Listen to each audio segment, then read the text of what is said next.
সুপ্রিয় শিক্ষার্থীরা, তোমরা সবাই আশা করি সবাই অনেক অনেক ভালো আছো। তোমরা এখানে দেখতে পাচ্ছ যে নতুন কারিকুলাম বাতিল ও পরীক্ষা পদ্ধতি চালুর দাবিতে মানববন্ধন করা হচ্ছে। এখানে তারিখ দেখতে পাচ্ছ, আজকের তারিখ 24 নভেম্বর 2023। এখানে স্থান লেখা আছে জাতীয় শহীদ মিনার, ঢাকা। সৌজন্যে সম্মিলিত শিক্ষা আন্দোলন।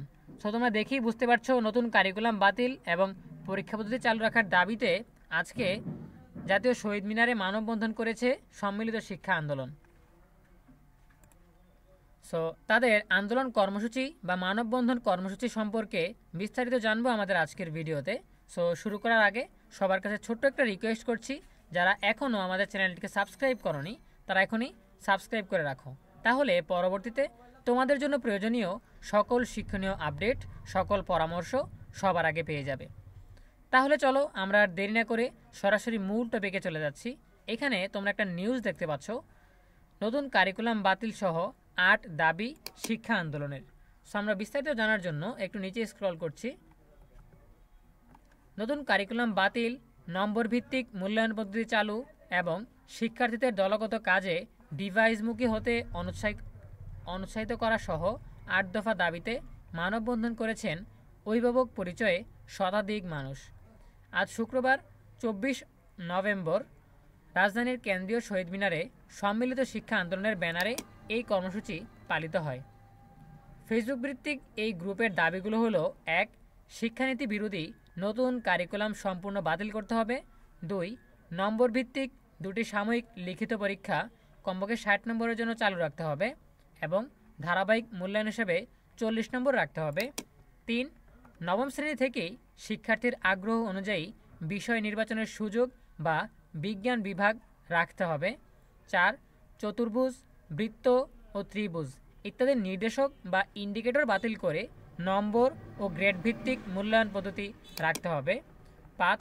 সবসময় শিখন কার্যক্রম, প্রজেক্ট ও অভিজ্ঞতাভিত্তিক ক্লাসের ব্যয় সরকারকে বহন করতে হবে এবং স্কুল পিরিয়ডেই সব প্রজেক্ট সম্পন্ন করতে হবে। 6. শিক্ষার্থীদের দলগত ও প্রজেক্টের কাজে ডিভাইসমুখী হতে অনুৎসাহিত করতে হবে এবং তাত্ত্বিক বিষয়ে অধ্যয়নমুখী করতে হবে। 7. প্রতি বছর প্রতি ক্লাসে নিবন্ধন বা রেজিস্ট্রেশন ও সনদ দেওয়ার সিদ্ধান্ত বাতিল করতে হবে।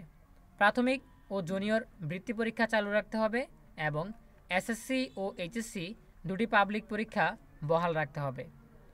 8. সবসময় সব শ্রেণীতে নতুন কারিকুলাম বাস্তবায়নের আগে তা অবশ্যই মন্ত্রিপরিষদ ও সংসদে উত্থাপন করতে হবে।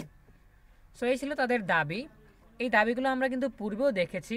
পূর্বেও যখন মানববন্ধন কর্মসূচি হয়েছে আমরা দেখেছি একই কার্যক্রম বা একই দাবি নিয়ে তারা কর্মসূচি ঘোষণা করেছে। এখন আমরা দফায় দফায় যে কর্মসূচি দেখতে পাচ্ছি এগুলো ততটা জোরালো নয়। এখান থেকে বলা যায় যে এত অল্প স্বল্প আন্দোলনে বা এত কম সমবেত মানুষের আন্দোলনে শিক্ষা পদ্ধতি বা শিক্ষা কার্যক্রম কখনোই বাতিল হবে না, ঠিক আছে? এই বিষয়ে তোমরা তোমাদের নিজস্ব মতামত জানাতে পারো কমেন্টে। দেখা হবে পরবর্তী আপডেট নিয়ে নতুন কোনো ভিডিওতে। সেই পর্যন্ত সবাই ভালো থাকো, সুস্থ থাকো, নিরাপদে থাকো। সকলের জন্য রইল অনেক অনেক শুভকামনা। ধন্যবাদ সবাইকে।